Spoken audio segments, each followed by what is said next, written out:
Nobody would have thought that I would be the one. Rhyner, sports talk. Baseball, baseball, baseball, baseball. Oh, with the big mic. Oh, okay. All right, yeah. Okay, now I get it. We got a lightning strike, boys. What happened over there, Grego? We had a little lightning strike right outside the window. The Texas Rangers win the World Series. All right. Here's a tip for all these Americano League teams. Wait, you said tip? Yeah, tip. Okay. With a P. Keep jamming. The ticket, colon, nothing but a big Gen X jerk-off sake. This is a cool night or what? Although somebody would hear that and go, bullshit. I'm back, bitches.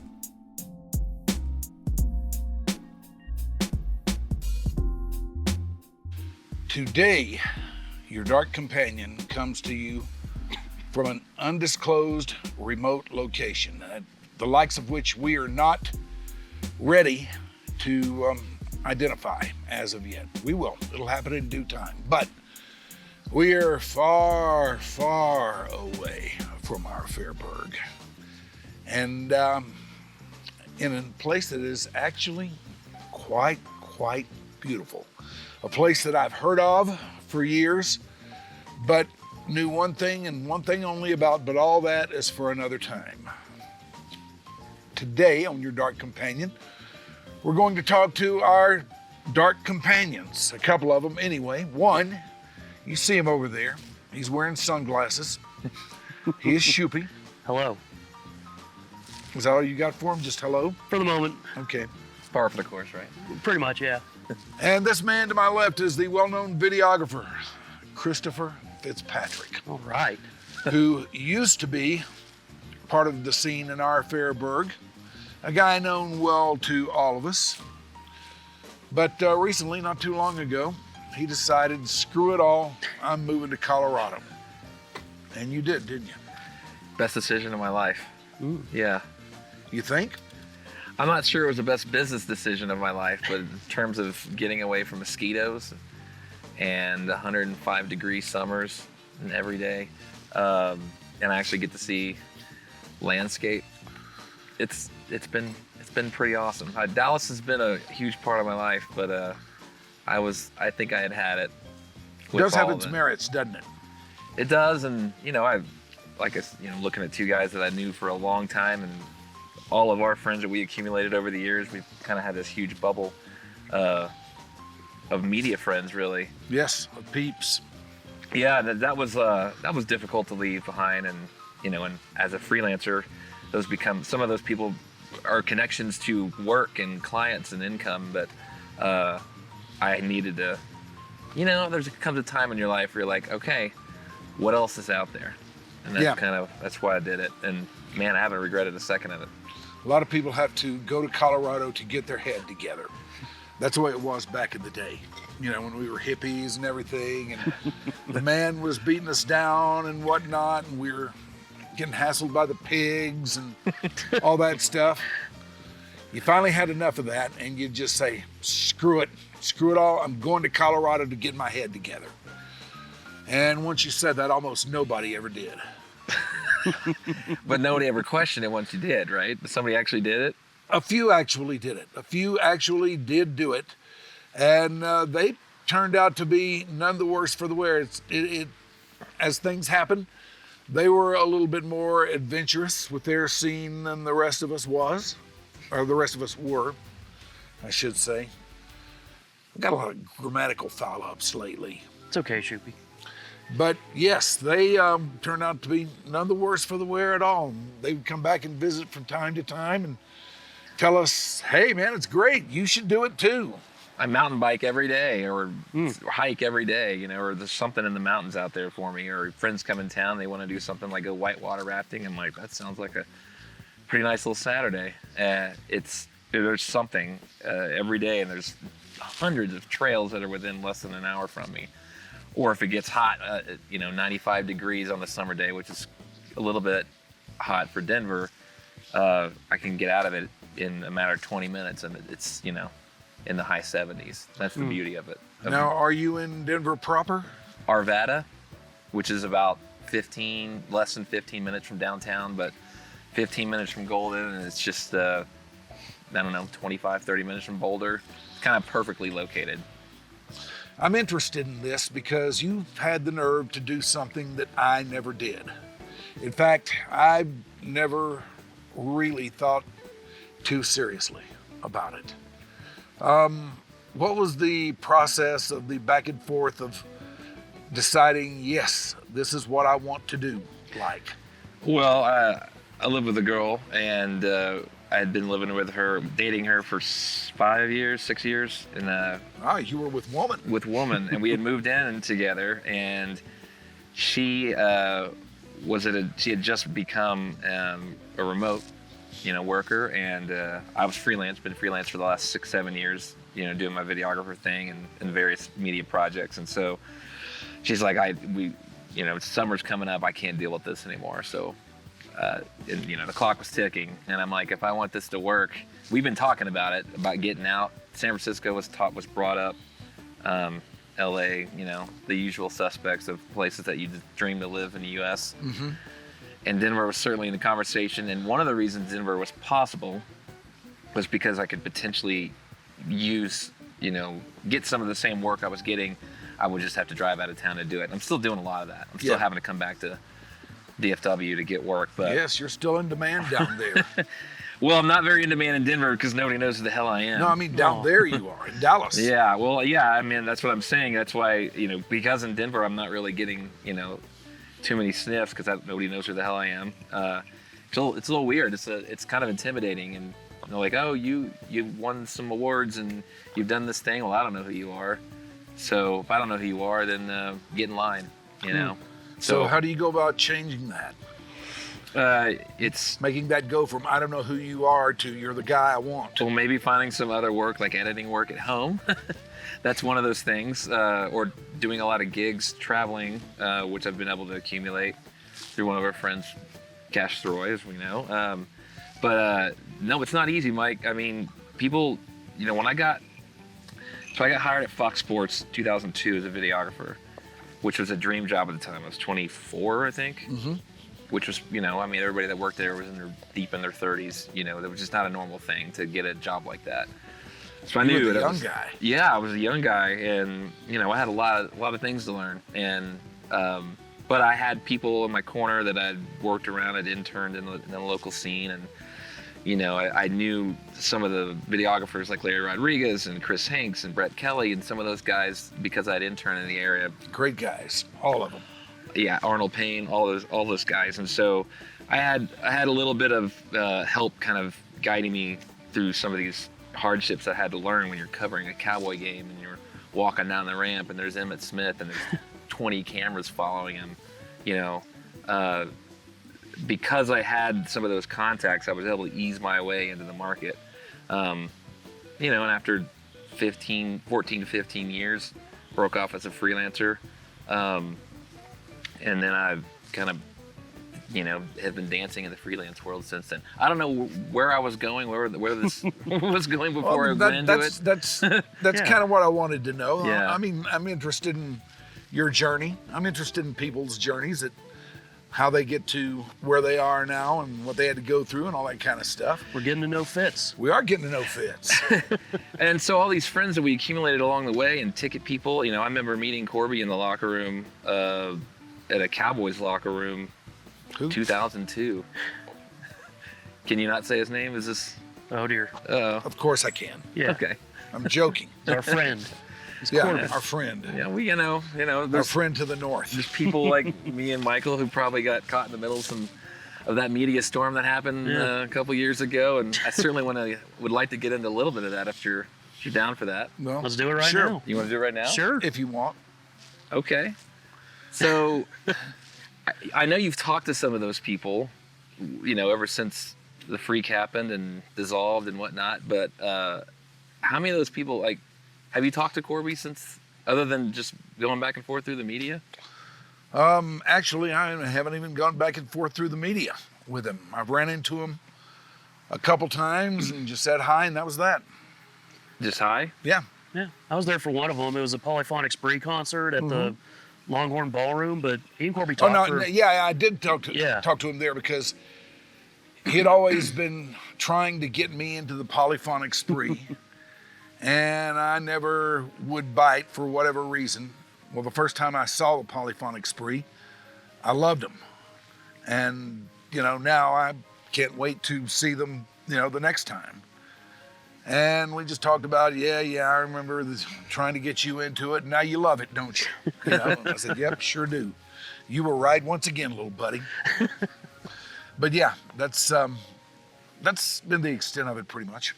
And that was the last conversation. You didn't talk about anything regarding anything really besides polyphonic spree. Is that about it? No. Are there any regrets that you have about maybe some of these conversations, or maybe any kind of, did you ever harbor any ill will, did you care if they harbored ill will towards you? Well, I would like for there to be no ill will on either side. There certainly is not on this side. I can tell you that, but I don't know how they feel about it all, because honestly, when I stepped away from the gig, I got a phone call from one of them and nobody else. And most of them I've not talked to since then, and I'm not sure where they sit on it, but you do what you do in this world, and whatever the consequences are, you deal with it. And that's kind of where I am now. That's kind of where I've been ever since all that happened. You don't seem to have, there's some people that have they're overly sentimental. You don't seem to be one of those people that have too many bones in your body that have sentiment in it. Is that maybe fair to say? No, actually, I have quite a bit. Yeah. I have quite a few sentimental bones, but sometimes you just got to shut those things off, You've talked Now, I don't know, okay. maybe if that extended a little bit more to me, then I wouldn't feel this way, but they didn't, so okay, we play on. And then I think I've spoken with Craig. He said you guys have had some back and forth. Yeah, we have. I've had a little bit with him. I've had a little bit with Sturm. But with Sturm, it's nothing but sports. Shocking. Yeah. Yeah. Surprise. And as to the rest of them, no, not really. And Mike and Danny? No. No? No. I mean, you probably talked enough on the air with them as it was. Probably not a ton needs to be said, or is there? Let's just say that I didn't like the way it went. But that's all in the past. Fair And enough. one thing about me that most people don't know is, and most people are surprised to find this out, but I'm not real good with grudges. Usually a little time will take care of everything with me. And that'll probably be the case with them. We'll see. Yeah, I mean, hey, you got back with Grego, at least for, once a month, however often it winds up being. But I figure if you can do that, like Sroy, Danny, whoever, you can get along with anyone. Just maybe need a little space. That's interesting because everybody thinks that it was just really convenient for me to get back together with Grego right now since I'm doing this, and I felt like he could, help get the thing up and running a little bit, or the two of us together might give it a little boost. And he did, and it did. But the truth of the matter is that over time, I tend to let go of some stuff. And I was feeling a little bit warmer toward him than, I had before, even before we started doing this. So I know it looks really convenient, but there's been a little bit more to it than that. I mean, I've enjoyed hanging out with him. I've enjoyed, trying to put a finger on exactly where he is right now, although that's virtually impossible to do. I was gonna say, I'm not sure if he can either. Yeah. But, it's good being around the guy, and it's good to not carry all that around with me, No, it was fun. Just, I got to be with y'all at the Home Run Derby and just hearing y'all BS again, and, sometimes about sports, sometimes about other stuff, but just hearing y'all talk, like, there is just something about the way y'all two interact with each other that is incredibly unique. Yeah, I've never said anything about this one way or the other because I don't think it's for me to say, but now that you bring it up, I noticed that too. I did. And it was kind of amazing to me that after all that happened, after all the ill will that I carried around for him over the years, we were just after a certain point kind of able to fall back into where we were. Yeah, like I still remember when we did have him on the one time on the Freak, and I think it would have been the 6 o'clock return. You know, you went into your I would be Mike Rhyner, and he immediately jumped in with I would be Greg Williams.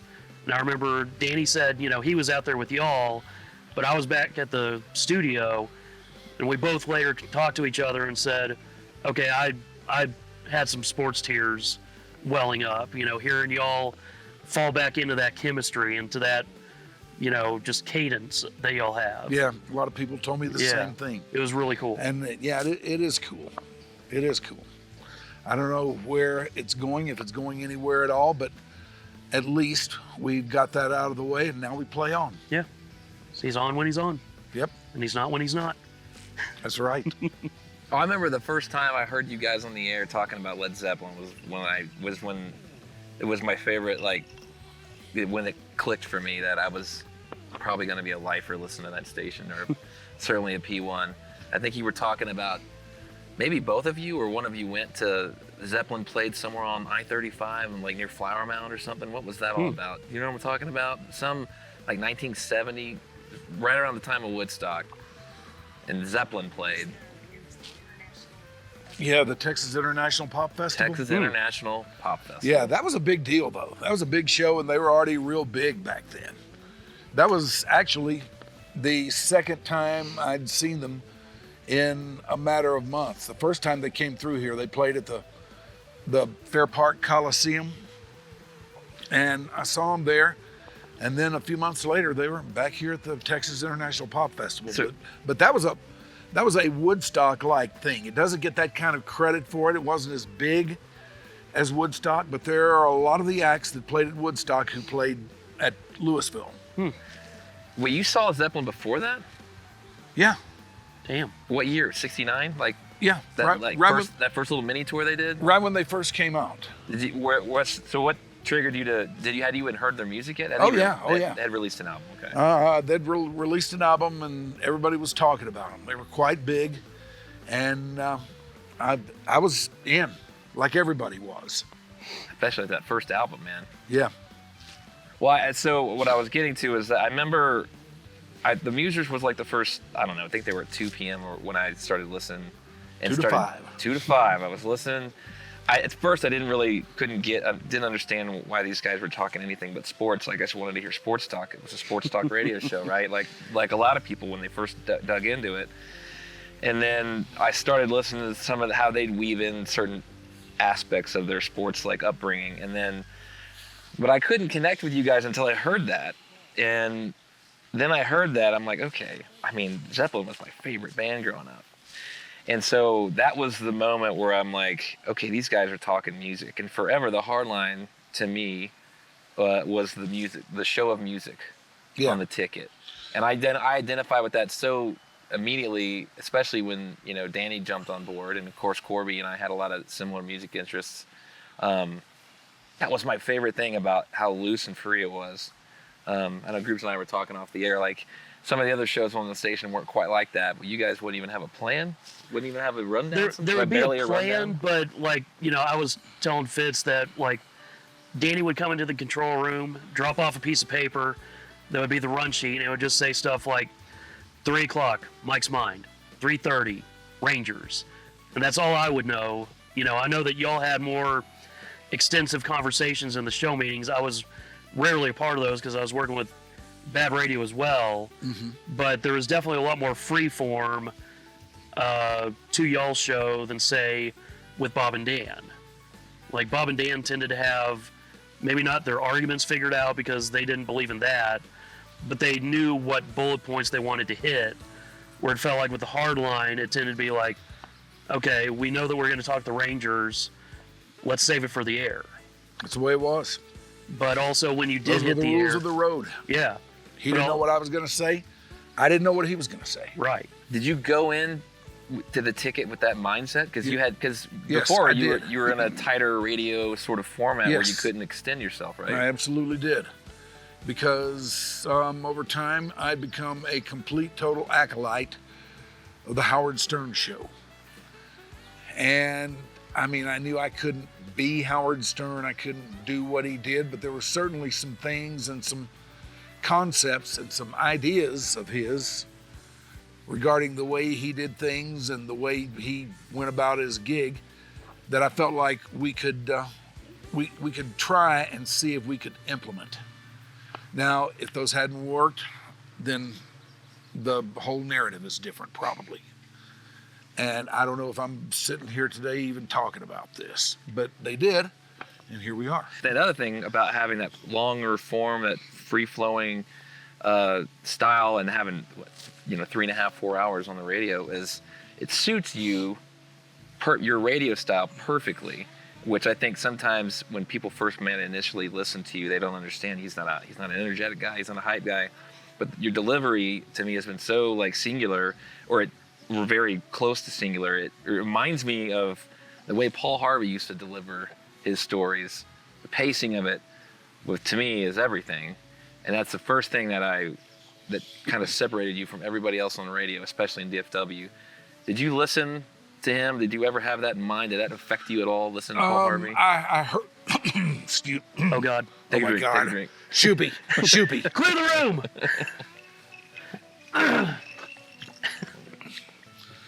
I heard him plenty.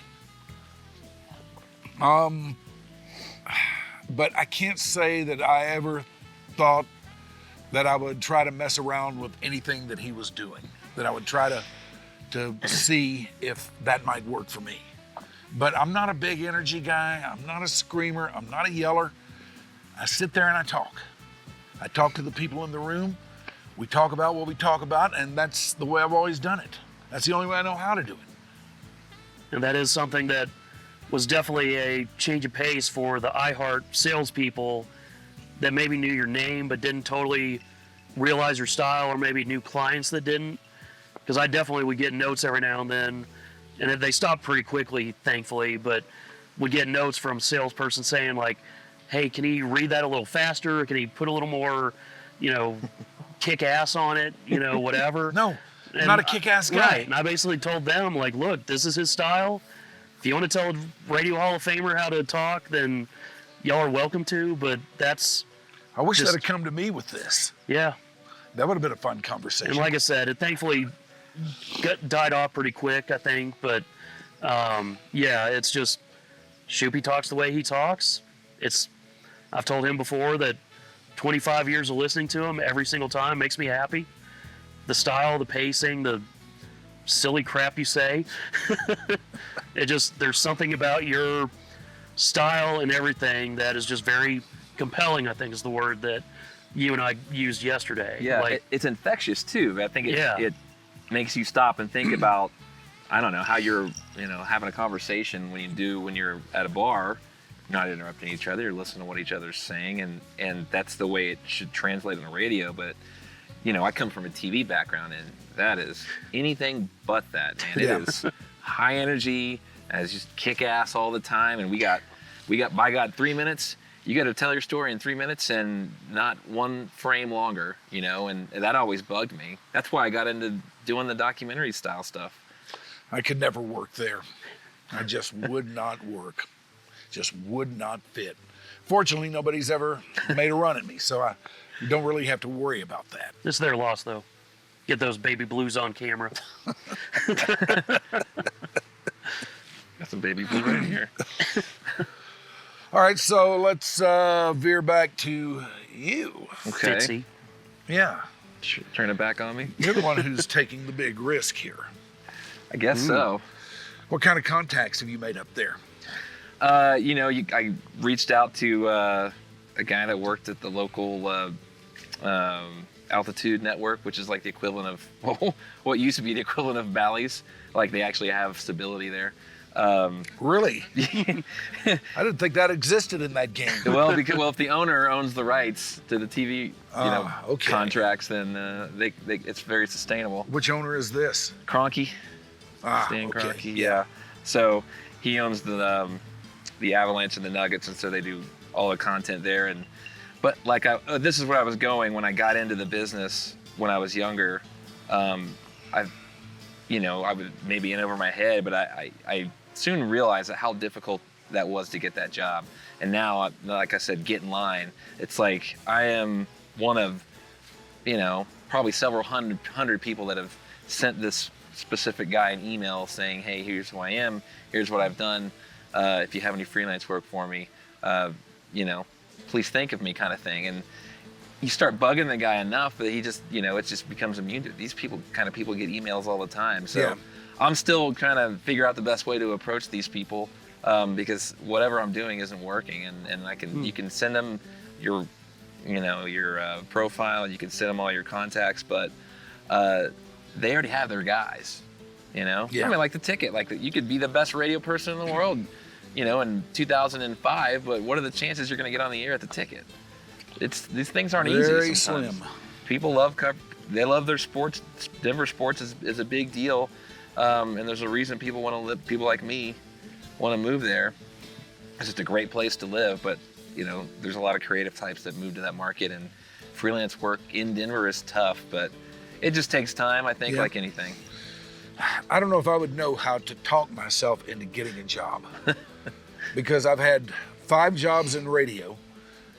And I haven't just popped up off the street and been hired in any of them. I've always known somebody, or ran into somebody at a time when he happened to be looking for somebody, or something like that. And I spent a whole 4.5 years outside the game, totally. When I was doing GTE on call, which, for those who don't know, is a telecommunications phone thing. You would call a number, somebody would come on and say, press 1 for Rangers, press 2 for Cowboys, press 3 for Mavericks, and you press one of those numbers and you get me. Hell yeah. And you would deliver what? I would deliver whatever I had written and pick up the phone and recorded that day. I didn't have to go in there and do it, although I did make it a point to show my face in the place about once a week. Smart. Make sure they still love me. And it was an incredible gig. It was an incredible gig. I had no supervision whatsoever. I was doing, something that they didn't really understand nor even care about. And people were checking it out. People were checking that out more than they were anything else on that thing. Were you paid by the call or were you paid by the day? Like, I'm very curious. I haven't really gotten a chance to ask you about GTE. I was paid weekly. Okay. Yeah. Decent pay for Oh, the yeah. time? It was great. Damn. It was awesome. Let's do that again. I will never have a better gig than that. Who was paying? The caller was. They were having to spend money and. No. It was free. It was free. Really? What happened, as I understand it, I'm so fascinated. This happened at a time when they had a thing called the telecommunications bubble. And I don't understand what that is, but I do know this. These phone companies like Southwestern Bell and GTE and I don't know, whatever else was out there then, some way, somehow became flush with money. They had more money than they knew what to do with. And if they didn't do something with it, it was all going to get taxed. And that meant tax guys were going to be coming around looking at them. And who knows what kind of improprieties they might have found in there. So to make it look right, what they did was they set up these systems where you call that number, you press 1 for news, 2 for weather, 3 for Fort Worth, 4 for Dallas, and then you get over to sports and, on with the rest of it. They had they had everything. Movie listings, they had everything except radio ratings. They didn't have that up there. That would have been fun. Damn. So you got up in the morning and read the paper and wrote out a 2-minute dialogue about whatever sports story. Yeah. Essentially, I also went out to the games. I went out to virtually every Ranger game that they had, and I would go in there and get audio, and I would, put that into some of my shtick. And your credentials said what? GTE on call. And back then, that was legit. John Blake says, okay, you're approved. Yeah. He didn't understand it. I think the only reason he did it is because he knew me and he decided that for once he would smile upon me. And I think that's the only reason that he gave me a credential. But I didn't have any trouble getting credentials with anybody else. I guess I had a little bit of market equity. I'd been around for a while. They knew me, and if I say I'm doing GTE on call, they just go, well, hell, I don't know what the fuck that is, but okay, it's Rhyner, so okay, here you go. Did you have a collared shirt that said GT on No, call? I did not.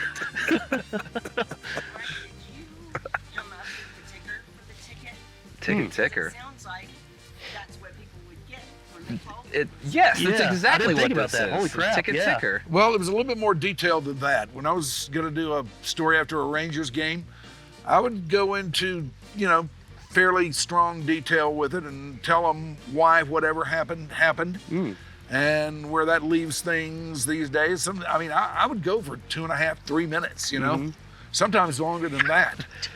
But no, I didn't have any kind of collared shirt. I had no idea whatsoever. They barely knew I was even there. And that's what I did for those years. Did you ever do any home visits for sports fans? No, I never did any home. Not a live read? No, I never did a live read, but you know what? I would have. I was going to say, like, for a moment, like, when I remember years ago when I first heard about you doing that, I thought it was like they literally called you essentially. And I come to your house and do it? Not necessarily coming to your house, but that you would pick up the phone and be like, Mike Rhyner, and, it'd be like, tell me about all the sports, Mike. I would have done it that way. Yeah, but recording, and it sounds like you spliced in, audio from interviews, or were you able to splice in like play-by-play from the radio or TV, or was that not really? I never tried to do that. I never tried to do that because then you probably were going to sooner or later run into rights things. But on the other hand, I was so small time with this that I probably could have gotten away with it. We'll never know. We'll never know. Unless we resurrect it. Not out of the question. Be part of the Sunset Lounge umbrella. That's right. Back calling for time and temperature too. Yeah. I remember that as a kid, time and temperature. That was the coolest thing. Well, creepy too. This is kind of this is kind of time and temperature on LSD. Right. A really expanded version of that. But that was an interesting question from Becca. I didn't think about that as, tickers aren't necessarily the most groundbreaking idea, but did you know from the start with the ticket that there are going to be tickers? There was going to be, I'm pretty sure you have to do traffic and weather, just you have to do that as part of a public radio station. But for the tickers, was the thought where those were pretty much from the start, right? Yeah. Oh yeah. I know you had Followell and all them. Oh yeah. We had that from day one. Yeah. So was that in part inspired by On Call, or was it just radio stations already were doing the equivalent of that in other markets? Radio stations were already doing that. Okay. GTE On Call, like I say, they did pay me very well.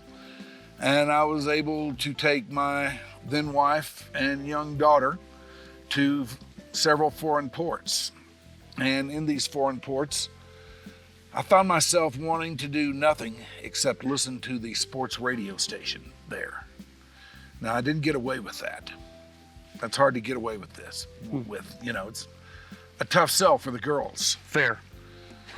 But that's really all I wanted to do. And whenever we were in the car, I would turn it on and listen to it. And I came away with a little bit of a feel for how this should sound and how they did these things. And I did notice that a couple times an hour, there'd be a guy come on giving you sports headlines. So yes, that was lifted from them. Nice. And then you probably realized quickly that if you did this on radio, you could dress like this. Damn right. Yes. That's another nice thing about GTE On Call. They didn't care what I wore. Didn't care if your pants were off. It was a sweet gig, man. And so did it just end, or is that coinciding with starting the ticket? It coincided with starting the ticket. And I had to cut it loose because I was too busy with the ticket and all the things that were going on there and trying to get that formulated and trying to get that up and running and refereeing fights and stuff in there. And I had to cut it loose. But I think of that time in my life very fondly. Mm-hmm. I would too. Yeah. Yeah, I'm 47 and I'm trying to do some of the things.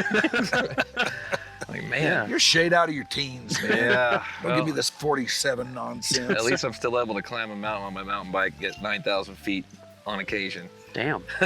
How often do you do Humble that? brag.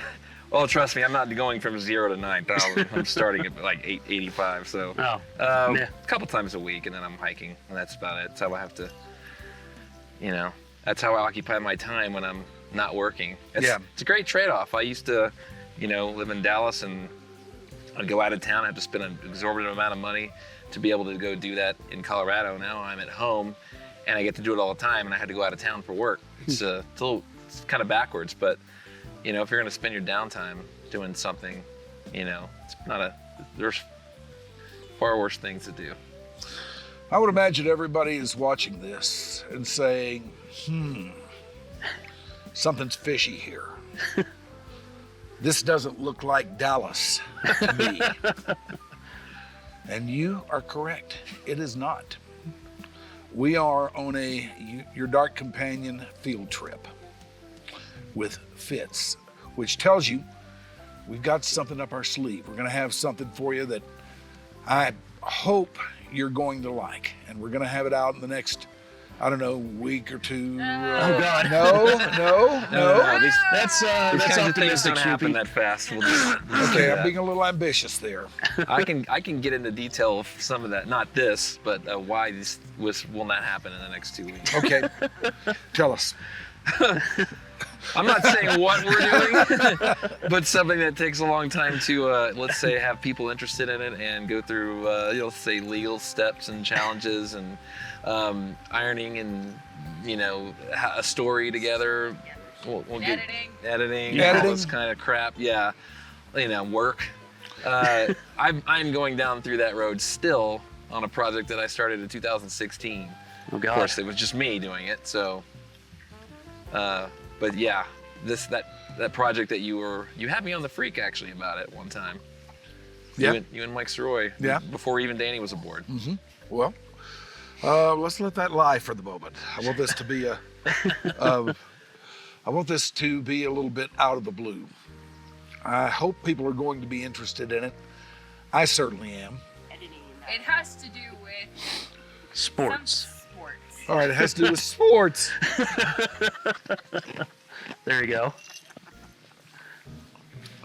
But we will have data for you on this just as soon as we possibly can get together and get this thing up and running and get it in the form that where it is deliverable to you, Your Dark Companion consumer. This is the noted documentarian, Chris Fitzpatrick. We'll just put subtitles or and something. He's going to tell us about a project that he has up and running right now. The Oklahoma Breakdown. Yeah, so when I was on the air with you guys in 2022, it was November 2022, my documentary Oklahoma Breakdown about noted musician, underground musician from Oklahoma, Mike Hosty. It was right before the Texas premiere, which was great. We ended up winning an award for it, the audience award for it there, and went on to win subsequent awards for it and had a great little run in the film festival circuit. And since then, I've been working on the legalities of what comes with making a music documentary, which can be all kinds of shit. Can be, I'll bet. Yeah, I mean, not just the music of it, or it could be the master recordings of said songs. It could be a snippet of like there's a snippet of a Bush song in there that I'm making fun of. There's just all kinds of little things Machine in there. Head? No, it wasn't Machine Head, but it doesn't really matter. Fair enough. One of their biggest hits, Okay. Little Things, I think. Oh yeah. Hell yeah. You didn't go for a corn song? I could have, but it didn't quite have the. It wasn't relevant to the topic, but. But anyway, thankfully, I hate corn. I never liked corn either. That was I'm just quoting his daughter. That was a dark period of music in the late '90s, and so Hosty, the musician that I did the 92-minute feature on, his, you know, kind of heyday was in the early to mid 90s when he was kind of peaking and making a big, you know, he was a big thing in the Oklahoma music scene. And he was influencing all kinds of musicians. And they had the B3 organ, which we kind of featured on our segment on The Freak. The greatness of the B3. Greatness of the B3, man. The Mike Hosty Trio back in the day, they had 5 albums in 5 years. And anyway, so it goes through that whole storyline, and there's instances with them where there's like, you know, the band has a fight and there's a conversation about it in the film, and one person says something about it, and I send this off to the lawyer to make sure I'm okay using some of these things. She's like, was there any reporting done on this? I'm like, at a bar that somebody got in a fight? No. Can you corroborate that the story actually happened? Otherwise you could be at risk. Like, that's the kind of shit I'm going through. So I had to go track the people down that may have been there that can say, yes, this happened, you know, just stuff like that. It's just this little, really tedious stuff that you have to really go through. And because it's just me, I don't have some big producer on it. It's just me going through. You're a one-man band. I am, and that's exactly what Hosty was and is. And so I'm kind of emulating what he's taught me by getting up on stage and doing 3-part drums with his feet and thumbing the bass and playing rhythm guitar and writing his own vocals and playing kazoo and harmonica. He does it all, and so I'm like, all right, if he can do something like that, I have to at least give it a shot. Kind of makes sense, right? Kind of. If I'm doing this documentary on a guy like that, maybe I can figure this out. But because I'm doing all this, I'm getting a lot of knowledge about how to do it. It's just taking me forever, but it's just like chopping wood, man. It's just one swing at a time. Yep, one log at a time. How did you first get into doing documentaries? Like, when did you start learning that process, I guess? Like, you've been, you know, camera and editing and all that, but documentaries seem to be like a whole different animal.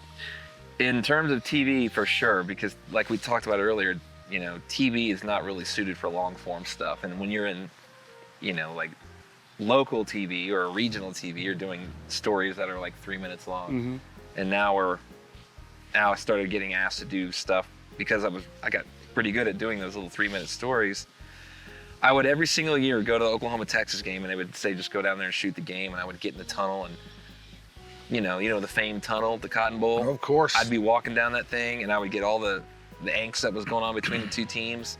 I mean, I felt it, you know, and so I would bring that back, and then the following year I would take that footage, and I'd go dig through the archives of stuff, or you know, reach out to Oklahoma and University of Texas and see what they had to provide me, and I would come up with a story theme for that year, and I'd produce a story, and every single year I'd do that, and it got longer and longer and longer, and so I kind of developed this reputation of doing that. And then fast forward to 2012, Cash Leroy asked if I wanted to be part of a documentary on Dirk Nowitzki, and he said, yeah, we're going to go to Germany, and we're going to get them. The Mavericks are playing a game, like a friendly in Berlin. I'm like, holy shit. Yes, sign me up. And what I didn't know is that we had like 3.5 months to turn around like a hour-long made-for-TV documentary, which in the grand scheme of things is like, you know, for people in the documentary world, that's no time, and that is fragments of time to turn around a documentary. But in the TV world, I was like, oh yeah, we have plenty of time to do this. But to make it right, to polish all this stuff up, you know, it was not easy. But that gave me the bug, as you asked for. And so when I remember waking up, as the deadline was getting closer, I remember waking up like 4 hours of sleep, and that thing was just sitting there at the office. I would drive from Dallas to Irving, and that's all I would think about, you know. And I have a wife, didn't have any kids, you know, and that was kind of my family at the time. And I remember that passion, that feeling I had for getting in the edit bay and working 16 hours a day.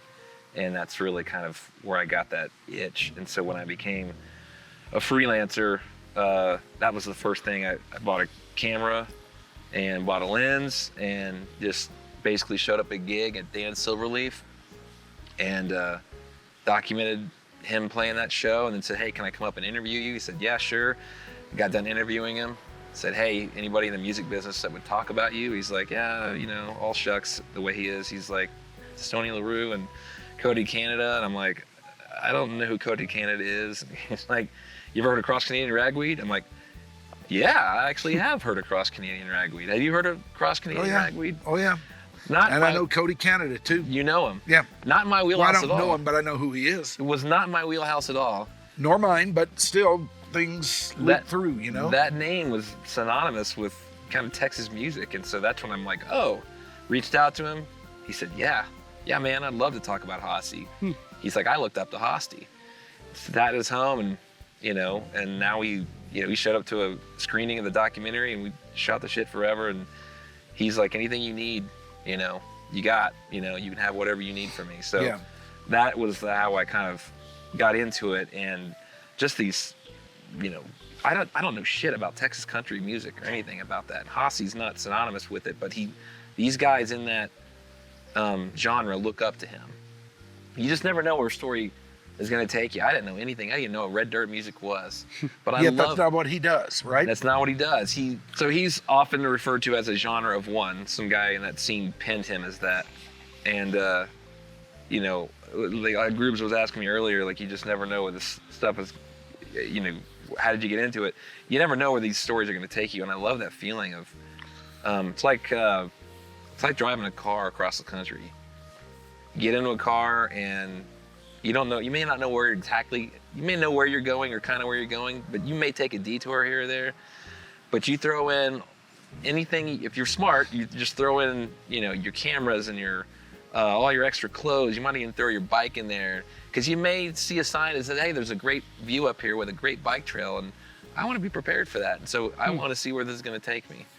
And I've always had that mentality of, I love just kind of getting and going, and where's life going to take me? Where's it going to go? I want to see where it's going to take me. And it may take me years to go down these roads, but I can't wait to see where I end up. That's good. That's badass. Yeah, that's kind of how I like to live my life, to be honest with you. Well, I mean, you pretty much left yourself with no choice these days. Oh, yeah. But that's good. That's a good thing, man. I mean, nothing gets you going like when you have to make it work, You're right, and that's how when you wake up every day, if you have something that's going to press you, that's going to hold your feet to the fire, I don't know if I can really wake up any other way. Yeah. I prefer that, I mean, you may think of it and go, oh, God, really, man? But then you get your head right with it. You go out there, you do it, and whatever happens, happens.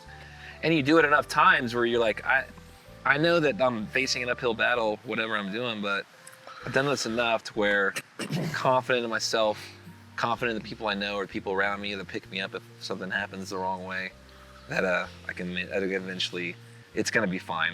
I'm going to be all right. Got a lot of people out there that dig you, man. Mm-hmm. Thanks, man. That's a really nice thing for you to say. Well, it's true. I am one. Yeah. I don't know if anybody who's watching this gives a shit about what I have to say, but I do. I appreciate you having me on. Well, I don't know if they give a shit about what I have to say either, but I'm going to get on here and say it anyway. You know why? Because I can. Yeah. So there. Well, I think we need to talk about 80s music, because you two Ooh. basically have had fights at dinner the last couple nights about 80s music. And I want to see that brawl happen right now. We may get up to stuff that we want to talk about, but the 80s, for the most part, I think the 80s music sucks. There's some goods in there, but... Okay, well, 80s music like what?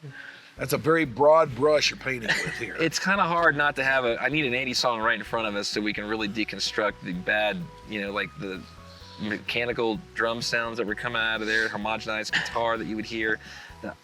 All right, what do you think awful, is a bad 80s song? Awful saxophone that you would just hear. Can anybody remind me what we've been listening to the last? Yeah. We built this city. There we go. Okay, all right. No argument here.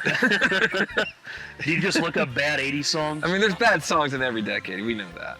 But pound for pound, I can't think of a worse decade of music. I mean, maybe the 40s had something to say about that, but they have an excuse. Well, I think there was enough good in the 80s to where it doesn't deserve that tag. I don't know if it's the worst decade ever, but every decade's got plenty of stuff in it that I think is good. I look at the bands that you and I both have talked endlessly about.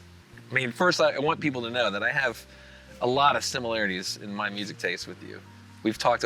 That's Yes, we probably have. our biggest common bond is We have. hippie music shit. Yes. And I mean, love we it. can hang out somewhere, and sooner or later, the thread will come up. That's right. It's right. So when I think about the 80s, I think about all these great bands that just kind of fell off a cliff, or 70s bands that fell off a cliff when they got to that decade. And it's like they all fell kind of prey to the production style of, that was of the day, basically. And I don't know who gets the biggest blame for that, but Probably producers. But what's a specific producer? The whole concept of what we call 80s music is the result of a production style and a production sound that was pretty much running rampant at the time. And if you take a good song and drape it in that, then chances are it's not going to be so bad. I mean, it may not be all that it could be, but the other thing is, by now we've all heard that stuff so much.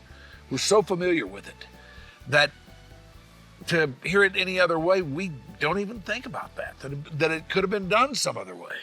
I mean, almost immediately when you hear a song, that is from that decade. I mean, that's kind of the same with most decades, but the 80s just has this distinct. It's very distinct. It's distinct sound that just smells like shit. You're not a fan either? I'm staying out of this. I want y'all to fight. We can also drift back into the conversation we had about an hour ago about one of our favorite blues icons that passed away very recently. Yes. What do you have to say about him? Well, he factored into my documentary just a smidgen because he played with Eric Clapton. John Mayall. Yes. And Hosty was influenced by Clapton, and that was one of the albums that was album covers actually featured in the documentary. He would play that album front and back because his guitar teacher said, "Hey, pick out something you like and play that." And I mean, I can imagine a blues guitar player in their early 20s or late teens must have just, that was coming out when you were almost at the same age. Yeah. That's right. Did you have that? Did you go buy that? I had some of it. Not a lot of it. In the circles that I ran in, I don't know too many people that did it. And the people that did it, a lot of them just flat out didn't understand it. Because the blues is a whole separate thing. And when you talk about John Mayall, the guy who died recently, that's what he was, that's what he did. And all these Brit guitar players, whom we now idolize today, came through his band, came through the Blues Breakers.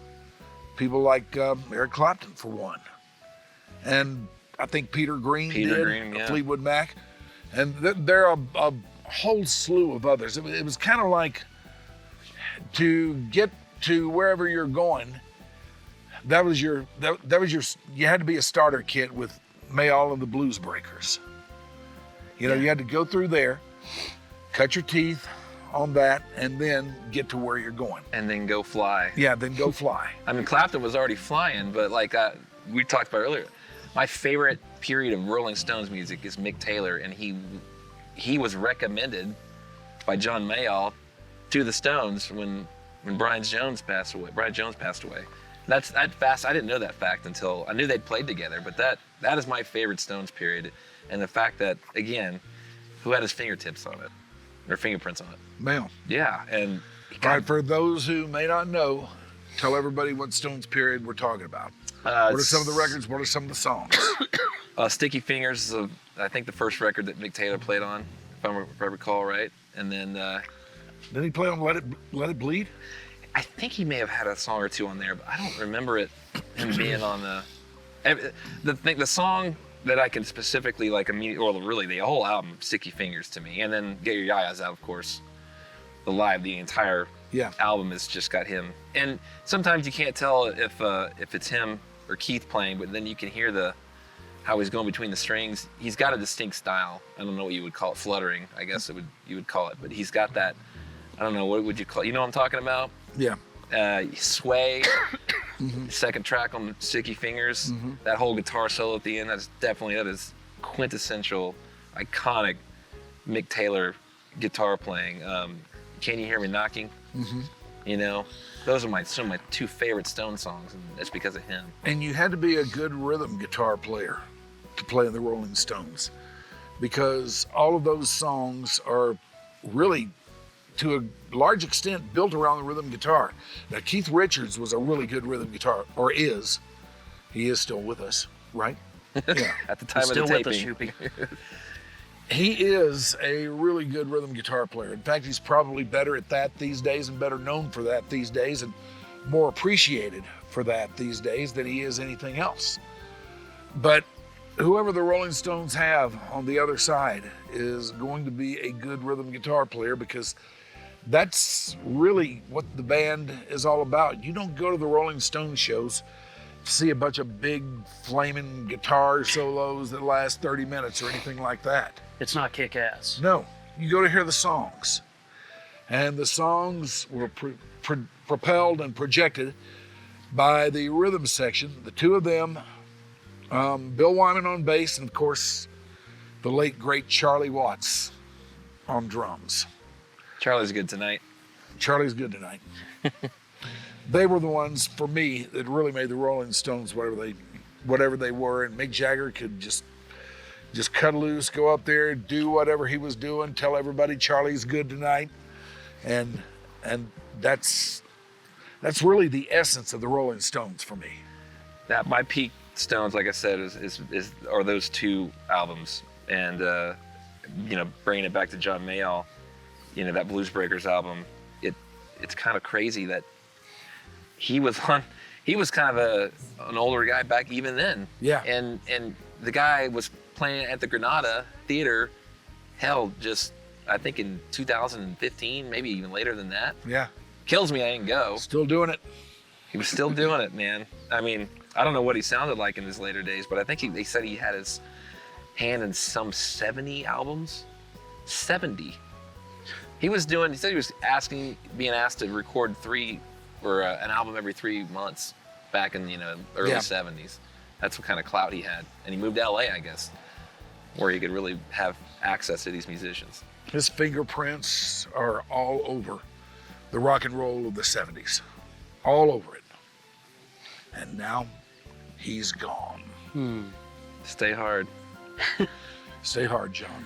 We miss you, man. We love you. All right, Shoopy, what else you got? I don't know. That was a damn good conversation. What?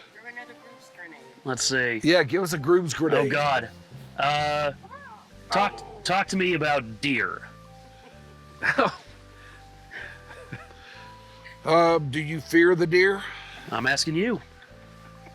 Well, I'm asking you. A year that they do have shark attacks or plane crashes. Oh. Fun fact.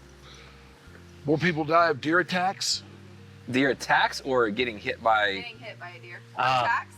They all go in. They can attack. Has that ever happened before? A human getting killed by a deer attack? Probably. Recently? It happens a lot.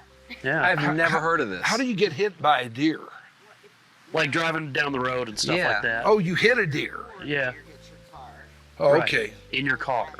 Okay, so you're saying if I'm hiking in Colorado and I see a deer, I actually should be afraid when I'm startled? Okay. You shouldn't not be afraid. Yeah. But they don't want any part of me. So there's around 2.1 They will million run over you. vehicle collisions that occur annually. 2.1 million? They account for some 59,000 human injuries and 440 human deaths. That's specifically deer, car. Right. And a deer attacks are between 175 and 200 fatalities a year. See? That's attacks. Deer attacks. You gotta fear the deer, Shoopy. I'm convinced. I We won't could have mess with died. them. Did you fear the deer we saw yesterday? Yeah, we could have died yesterday, Shoopy. We saw a deer. No, I didn't fear that deer. He didn't look particularly fearsome, but she didn't look particularly fearsome, but I didn't get too close to her. So I really can't tell. I'm not even sure it was a she. Are you? Yes, it was a goat. All right, I guess you know I saw about a those chipmunk things. Yesterday. Does that count? Do you fear the chipmunk? I wonder how many chipmunk attacks there are. Let's look it up. I don't have my phone. That's right, we go phone free around here. Or I just needed to charge it and figure out how to leave it upstairs. But yeah, we need to know about chipmunk attacks. Well, I don't fear the chipmunks, sir. You're telling me if one just started randomly running at you, you would at least have a little. You'd flinch. No, I wouldn't flinch. I think you would. I wouldn't flinch. You know what I do? I try to grab him up as he passes. I try to grab him up, preferably by the tail, and I'd sling him around till he dies. Jeez. That's like people used to kill chickens. PETA. Is it sponsored by PETA? We're kidding, PETA. They're kidding. Chipmunks I'm are not. actually known to be aggressive. See? You'd be scared, Well, Shoopy. I don't fear the chipmunk. No, somebody else just said they're docile. Do you feel? The Oh. internet's giving me way too many things. Damn it. Do you fear the fruit bat? I've never had any interaction with them. I don't Like- think I've ever. Yeah, I'm sure I've seen a bat, but I can't remember when or where, and I didn't get too close to it. They got rabies and shit. You got to fear that. The only person, NBA player that I know that doesn't fear fruit bat is Manu Ginobili. Oh, yeah. Remember that? Yeah. Wow. How did that come? Oh, yeah, that's Yeah, right. grabbed it right out of the air. Boy, he Smacked did. it. In front of God and everybody. Now, see, that's what I would do. I would just snatch it out of the air. Yeah. I'd respect that. Do you fear mosquitoes? I don't like them. West Nile. You do have to watch out for the West Nile. That's why I moved to Denver. Heartworm. I fear them. They don't have them up there? It's about a 10-to-1 ratio compared to Dallas. They can't fly that high. I guess the altitude is the problem. Yeah, you know in Dallas when you walk out in the middle of summertime and you basically can't even walk outside. It's like the reason you kind of forget. Well, it's not just the heat. It's the misery of being attacked and being stung and being bit, and blood all over your legs. You don't get that in Denver. Has he talked you into moving to Denver yet? No, I like it where I am. I think I'm okay for the moment. We could always say, screw it all, we're moving to Denver. That's true, we could. We can do the podcast anywhere. That's true. We sure could. So will be moving without me. Why? That's a I factor. will not move to Denver. Why? I love Texas. Fitz, you want to be our producer? If I can produce her from Denver. We have a problem with mosquitoes in our house. And I've gotten pretty good. And I've put these up on Twitter for all to see when this happens. One will fly by, and I can do this. Strong. Kill it. Nice. But that's just one. I've done it numerous times. You have to. Yeah.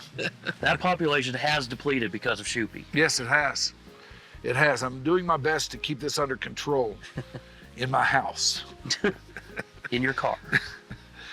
But what I really like doing, and I've done this probably, 5-6 times. They fly by, and I snatch them out of the air.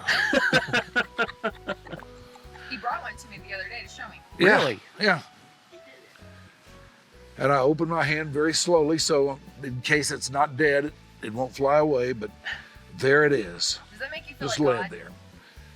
It kind of does. Kind of does. I always have a Or little. at least Jesus. Do you have any remorse? No, none whatsoever. Maybe Never? the devil.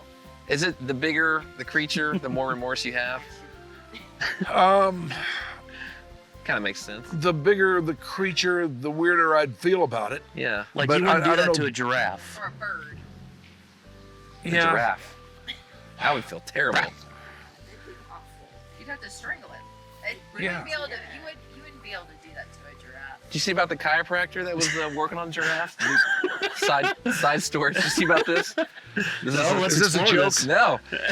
Some guy in Oklahoma, some chiropractor in Oklahoma claimed he could, help a full-grown giraffe by, cracking his neck. And there's footage of it, and I think he gets paid quite a bit of money for it. It's like of course. the OBGYN who delivered the gorilla. I mean, Yeah. I'm like, how does the giraffe know that this is a safe thing?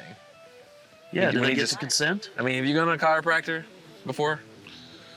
I have gone to the chiropractor. Which doctors are my favorite? And You that didn't get the neck crack. that neck crack, that is one of the like shocking things you'll ever do if you've never done it at a chiropractor.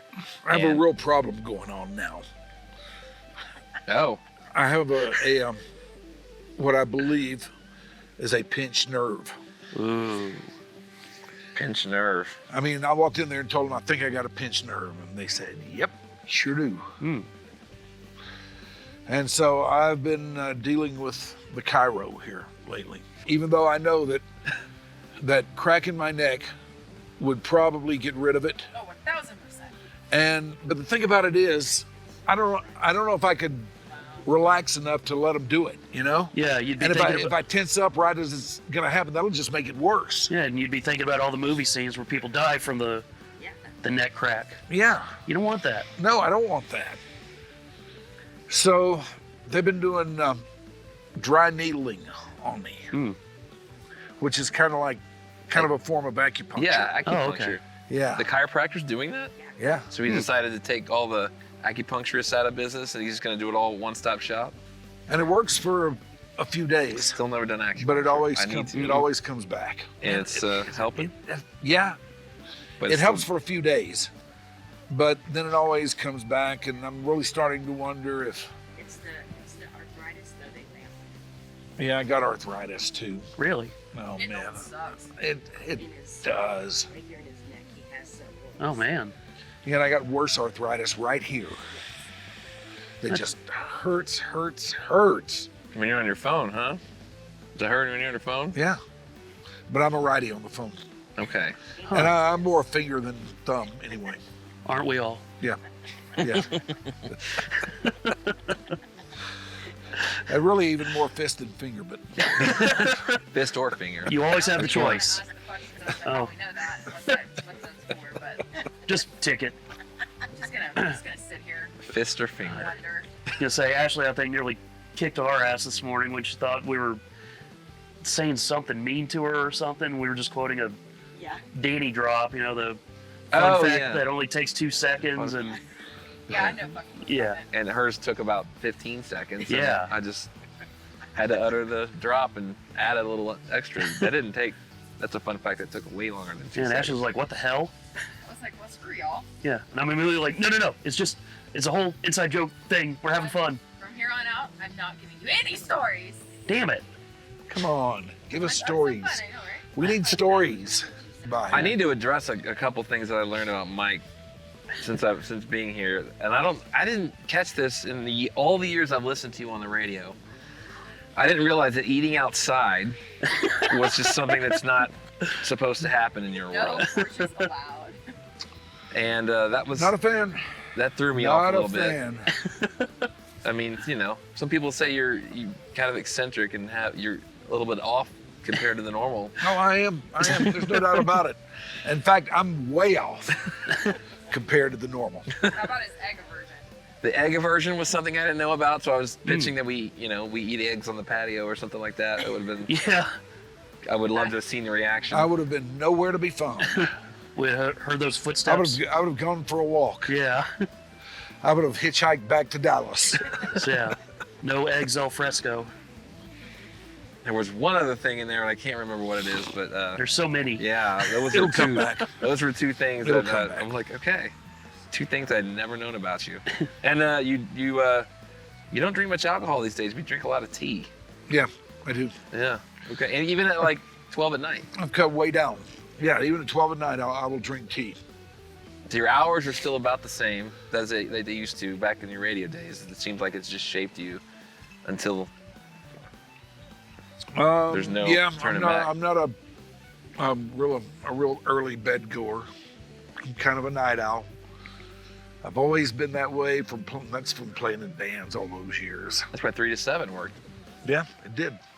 It did. That's the middle of the day for me. How did you handle being at Kazoo and having to work the mornings? Oh, you're a morning Not guy. well. Not Kazoo. Yeah. I don't know. Not well. Not well, but I always did it somehow. That alarm went off and it was my worst enemy. But once it did, I was out of that bed, on the floor, in the shower. And 30 minutes later, gone. Nice. When he said on the floor, I imagined him crawling to the shower. No. I was running in there. You were chasing tape at night, and you were getting up in the morning and Yep. Man. telling everybody about it on the air. That's right. That was my scene. Who was your competition across the way? Was what, KZPS? No, it was Q102 back then. Q102. Okay. Yeah. KZPS wasn't around yet. I think for the most part they were KAFM. Oh, then. okay. They would change their call letters and go off in that direction. They did. Later on, I think, after the zoo was killed. They killed the zoo? Yeah, they killed the zoo. All the animals? The zoo died before. Radio station. But you knew that. But we got Shoopy to... It's like my quarter price. See, yeah. Damn it. Still such a great line. Where were we? We're talking about the zoo. Yeah. They killed the zoo. And what? And the I wonder where ZPS came in terms of their competition with you. But you said Q102 was your fierce competition. Yeah, they were back at that time. Who was on Q102 at that time? Bo Roberts. Okay, I thought so. The Bo and Jim show. And I was on the morning show with LaBella and Rhodey, and Bo and Jim used to just kick our ass. Regularly. Mm-hmm. It was awful. But nobody seemed to be bothered by it. Yeah. Yeah. ZPS must have just came on like a boom, huh? I mean, I remember that was all I listened to as a kid, but maybe that's because they were playing the hits and I was still learning classic rock. But they had Redbeard, right? No, he was on Q102. Thought he moved to ZPS, did he not? He might have. I don't know. I kind of lost track of a lot of comings and goings with those people because we had a lot of people who used to be at Q102 and then came over to the zoo and you know, a little bit of vice versa too. Who was Redbeard's big, or ZPS's big dog? Who am I thinking of? He was the guy. Shit, I don't know. Hell, I don't know. Mention something to me and I'll tell you how big a Oh, dog that's is. right. I've smoked too much pot since then. I don't really remember all these guys. That's why I'm going on my phone. I know. KZPS hosts. Name some and I'll tell you how big a dog they were. Yeah, I was going to say, I'm fascinated by this now. No, I need some Jeopardy music because we got We'll add it later. Right? Right, yeah. We're not going to have any music. No. Can't have no music. Mm-mm. Copyright issues. Well, there Well, it it is. said Bo and Jim were on there in 92.5. Yeah, they were. They were after So they left moved? Q102. They got mad and left Okay. and went over there. And Jim retired. Jeff K's on there right now. Yeah. I had Afternoons. Yeah, he was on the Edge back in the day. Yes, he was. He was the one who introduced Smells Like Teen Spirit to most of us youth. We were the impressionable youth that were listening to it, and I was the standalone who didn't give a shit. Did that change your world? No. Well, it changed the world around me, but it didn't change I was stuck in classic rock back then, man. But I eventually got into the other bands that followed suit, like Pearl Jam and eventually the Smashing Pumpkins. That was they were right up. That's the one that really kind of hit me over the head. Did you have your friends come up to you going, man, you gotta hear Nirvana? No. Oh, yeah. I remember where I was when I first heard Smells Like Teen Spirit. I was driving down, it was right around Spring Creek in Ohio, right back where I lived. And I lived in an apartment complex and was driving my buddy's CRX. It's CRX, and we were probably listening to Jeff K. And they were spinning that thing about once every hour, 6 months before it came out. You know, the Edge was literally on the cutting edge of, not literally, but they were on the cutting edge of rock and roll back then. And Jeff K was at the forefront of it. And that was a really big deal back then. I mean, they had their finger on the pulse. He specifically did. They were trying to do, as he still does to this day. Still does. The Edge was really great back in the day. When he came out, I had a hard time adjusting to it. being well out of the demographic already. And I really couldn't relate to it, but the more I listened to it, the more I liked most of the music, not all of it, but most of it that they played. I liked their presentation, I liked the sound of the station, liked the jocks, liked just about everything about it. That's George Gamark working for you there. Greatness. Yeah. You know him? I don't know that name. He is one of the more noted musicologists that we have here in our Fairburg. He's got a record collection that would stun a mastodon. You ask him about a record that is completely, totally, 100% obscure to you. He can tell you when it was recorded, what label it was on, how long it lasted, how well it charted, and everything about 4 or 5 other records that were kind of like it. How far back can he take it? Oh God, you don't even want to know. He's incredible. He's exhausting, but he's incredible. And don't get me wrong, I love the guy, but I mean, he just fills you with so much poop that after a while you're going, okay, man, let me up. His fun facts do not take 2 seconds. No, they don't take 2 seconds. But they are fun facts nonetheless. But he was the architect of the Edge? Yes, he was the architect of the Edge. When did the Edge start? I guess that form of music they were playing that we knew back then. I want to say it was like the late 80s or maybe early 90s. I was going to say some form of the Edge was, late 80s. Because I think that's about when Jeff Kay started his radio run. So.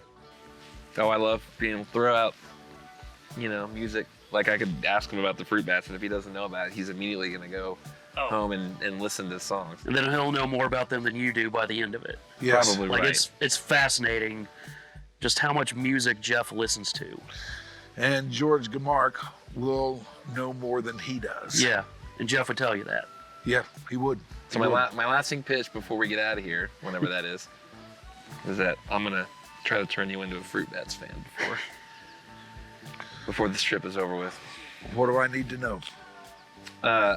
I'll send you the need to knows, but the Trippers, probably your speed. But anything dating back from 2009 to now, it's all amazing. But first of all, you know what this shirt represents? You recognize it? It's a beer of some kind. You've been to the Cubs game before, haven't you? Yes, I have. Okay, what does this remind you of? Miller or what can you only get at a Cubs game? Come on, Shoopy.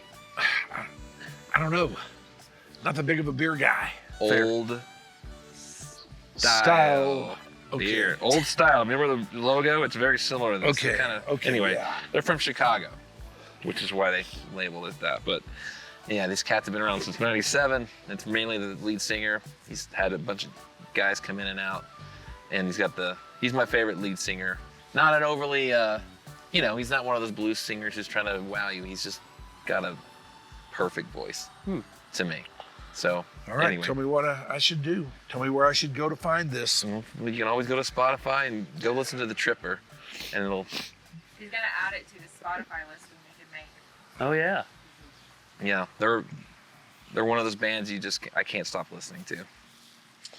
Well, we have women who are sitting in the sun right now, and women don't like sitting in the sun. No, we actually. We're in the shade. I don't like the sun's gonna start hitting you in a minute. That's right, and I don't like sitting in the sun.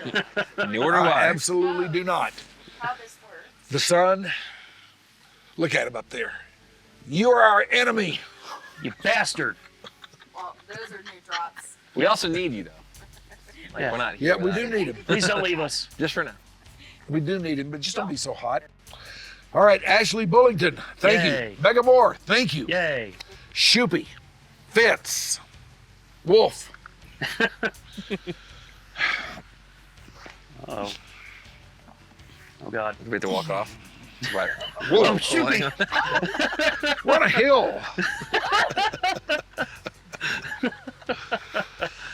I'm going to take my pants off. Wow. That was the most dramatic one ever.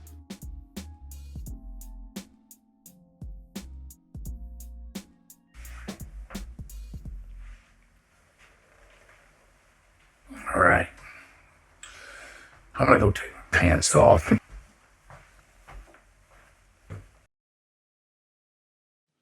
Your Dark Companion is a Stolen Water Media presentation.